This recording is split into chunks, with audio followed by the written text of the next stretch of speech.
அந்த கோட்டாரோ தெரியுமா மண்டலத்தே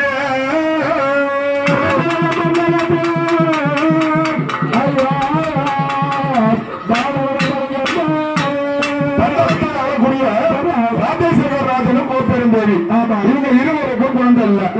எல்லா பாக்கியமும் இருந்து புத்திர பாக்கியம் கிடையாது. அதாவது அந்த ராஜரகத்தை ராஜசேகர் ஆனா அதிபதியா இருந்தாலும் பிள்ளை இல்லையே. சோகத்துல என்ன சொல்றோம்? புத்திர சோகம்.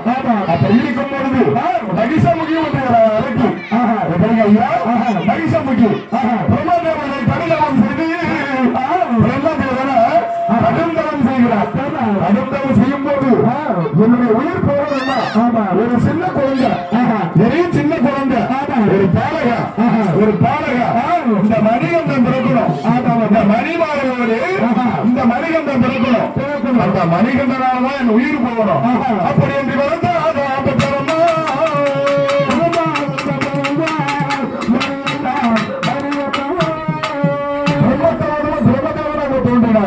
உனக்கு என்ன வர வேண்டும் அப்படி என்று கேட்கும் போது ஒரு சின்ன குழந்தை, அந்த குழந்தையின் கையால் தான் உயிர் போகணும். அப்படி என்று வருத்தப்பட்டு அவருக்கு சித்திரவதை செய்யணும்.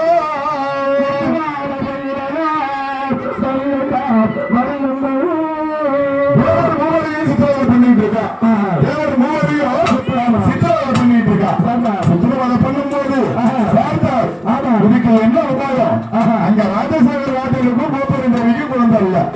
வேலை முதல் எறும்புகள் வரை பணியாற்றக்கூடிய அந்த பரமேஸ்வரனை காலில் வைக்க வாரங்கி வைக்க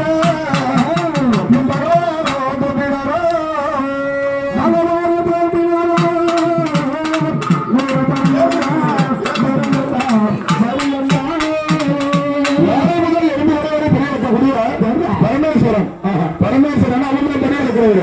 இதுக்கு என்ன உபாயம் அப்படி என்று கூறும்போது இந்த மூவரி பிறந்த 6 கோடி வந்து 7 கோடி சூழ்நிலை மாயக்கண்ண வந்து ஆகணும். எந்த ஒரு இதுலயா இருந்தாலும் மாயக்கண்ணன் இல்லையோ வேலை கிடையாதா? மகாபாரத போர் நடைபெற்றதும் மாயக்கண்ணன் தான். அப்படி எல்லா விஷயத்துக்கும் மும்மூர்த்திகள் இல்லைன்னா வேலையே கிடையாதா? அப்படி இருக்கும்போது மாயக்கண்ணன் உபாயம் தெரிவித்தார். அந்த மாயக்கண்ணன் பெண்ணாக மாற வேண்டும். அந்த மாய கிருஷ்ணன் மோகினியா உருமாறணும். அந்த நீலகண்டா ஈசனந்தா ஈசனந்தா அந்த நீலவீதி கண்டனந்தா எப்ப உருமாறி தாங்காமத்தை இருக்க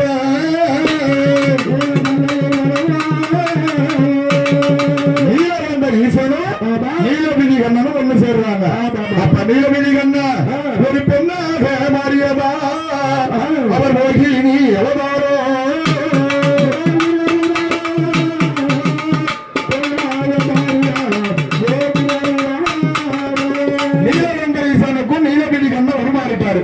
அப்ப காம கோபம் ஏற்பட்டு 2 பேரும் ஒன்று சேர்றாங்க. ஒன்று சேரும் போது குவா குவா என்று சொல்லி அந்த மனிதனானோ தான் பிறந்தா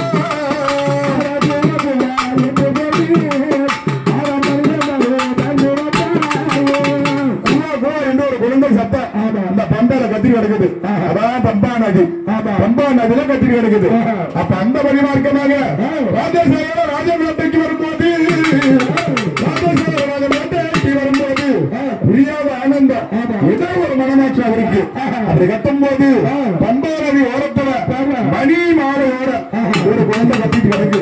அப்படி கட்டும் போது அந்த குழந்தை எடுக்கிறாரு. அசுரதி வாக்கு வந்தது. எப்பா பம்பா நதியில் கிடந்த குழந்தை. அதனால இந்த பையனுக்கு மணிகண்டன் என்று பெயர் சுட்டு, பையனுக்கு மணிகண்டன் என்று பெயர் சுட்டு அப்படி என்று சொல்லி பிறந்தார்.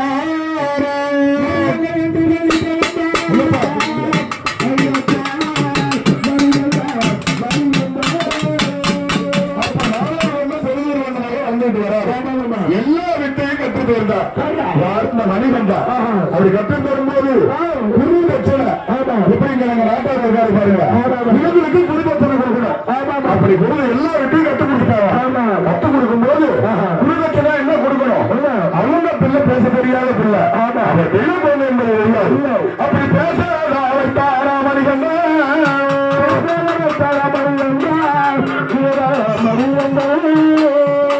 இவரு போன நேரம்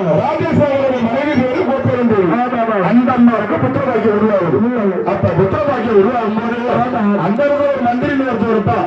மதிகட்ட மந்திரி சூழ்ச்சி பண்றான். அம்மா உனக்கு பிறந்த குழந்தைக்கு தான் மகரம் இருக்கணும். அந்த பொருள் எங்கேயே பிறந்த குழந்தை. அந்த குழந்தைக்கு மகரம் சொல்லக்கூடாது. அப்படி வந்து மதிகட்ட மந்திரி சூழ்ச்சியா மதிகட்ட மந்திரி சூழ்ச்சியால மணிகண்டன கனக ஓட்டி வைத்தான்.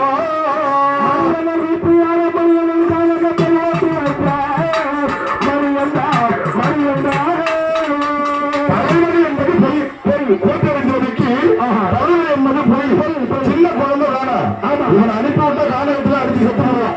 சிங்கம் புலி அடிச்சு செத்துறாங்க. அவங்க கணக்கு முடியுமா? எதுக்கு பிறந்தாருன்னு ஏதோ மூவருக்கு தான் தெரியும். இருக்கும்போது ஆறு தலைவரை தீர்க்கணும்னா தலைவரை வேற யாரும் போட முடியாது. ஐயப்பன் தான் முடியாது. அப்படி என்று சொல்லும்போது அவன் தந்தையிடா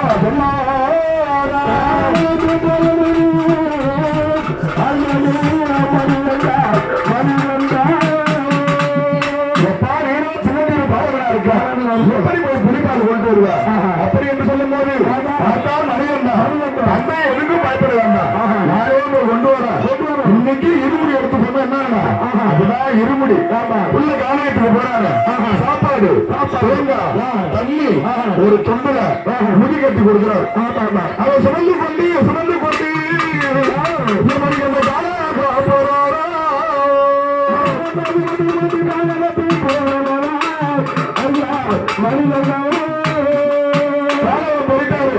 யார் புரியும் பாலும் கொண்டு வராது. வாரங்கள் வருவது இந்திரன் புலியாக மாறியதா, இந்திரன் புலியாக மாறியதா, அன்புலி மேல் தான் அமர்ந்து ஐயப்பா தர்மஸ்தான் சொன்னது என்றார். வன்புலி மேல் அமர்ந்து விஸ்வரூபம் எடுத்து விட்டார். மகிஷமுகி அழிச்சாபனம். அந்த மகிஷமுகிக்கு ஹரிகந்தனுக்கும் போர் நடக்குது. மகிஷமுகி வளமுடித்து மணிகண்டன் கருந்தால்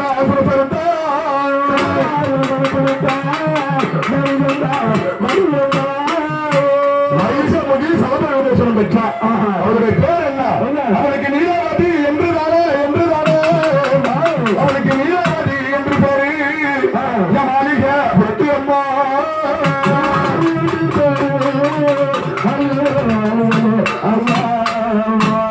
மணிகண்டன் சாப விமோசனம் கொடுத்தார்.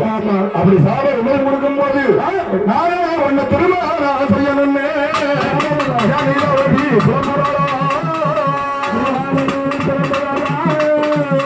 பார்த்தார் மணிகண்டன். என்ன நான் எடுத்தது பிரம்மச்சாரி. இந்த பூமி பாலத்தில் உன்னை அழிப்பதற்காக எடுத்த மணிகண்டன் ஐயப்பா உனக்கு திருமணம் கிடையாது. 18ஆம் படி பக்கத்தில் சாப விமோசனம் பெற்று உனக்கு நீலாவதி என்று பெயர். அங்கு வரும்போது உனக்கு மஞ்சமாதா என்று உனக்கு மஞ்சமாதா என்று பேரு. நீ மாளிகை பொட்டு அம்மா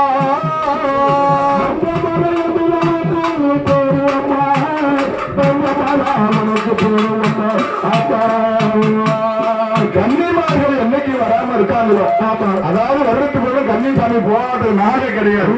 அங்க வாங்கின சாபம் அதுதான் பூமி பாரம்.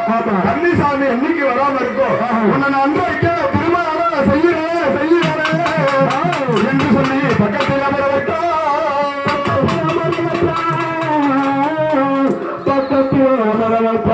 அம்மா இந்தியன் புலியாக மாறி அரண்மனை தள்ள தேடி இந்தியன் புலியாக மாறி அரண்மனை அமர்ந்து கொண்டு ஐயப்பன் அரண்மனை தள்ள தேடி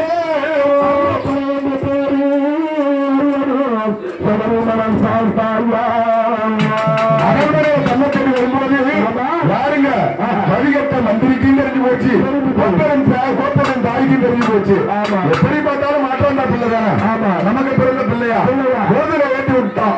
வழிகட்ட மந்திரி போதனை ஏற்றி விட்டா இவன் ஆளக்கூடாது அப்படின்னு சொல்லி தெய்வ பிறப்பு என்பது தெரியாது. வழிகட்ட மந்திரியும் ஐயா கோப்பரன் மந்திரியம் தான் செய்த தவறு என்று மன்னிப்பு கேட்டாரா.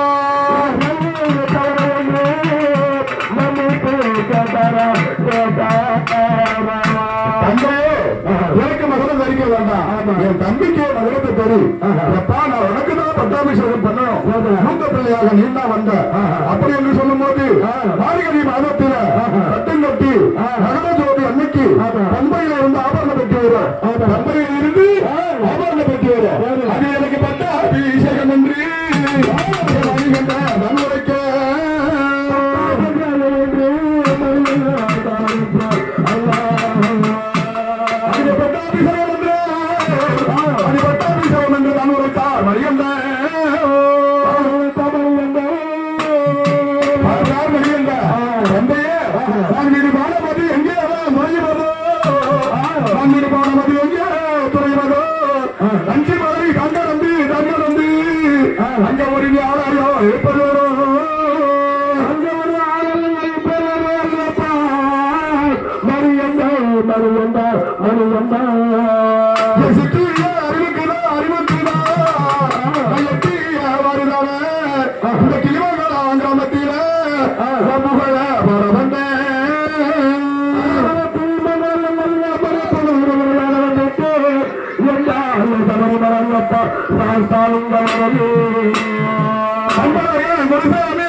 அந்த ஊரில் நம்ம அடிச்சிருக்கிறோம். அப்படி போன மட்டும் சொல்லணும் என்றால் மலர்கொடி அபிதேசன் அண்ணர்கள் எல்லாம் கொடுத்து விட்டு அது எங்க கண்டு நான் தருவானோ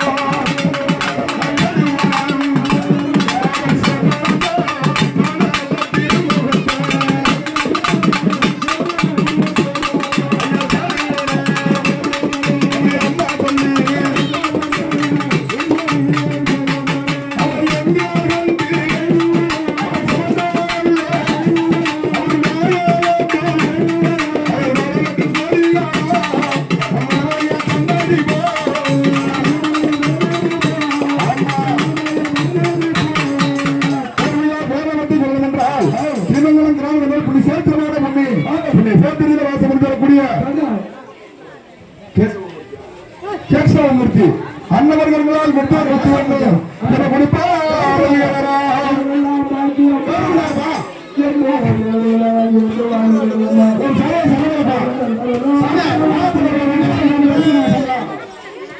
சாமி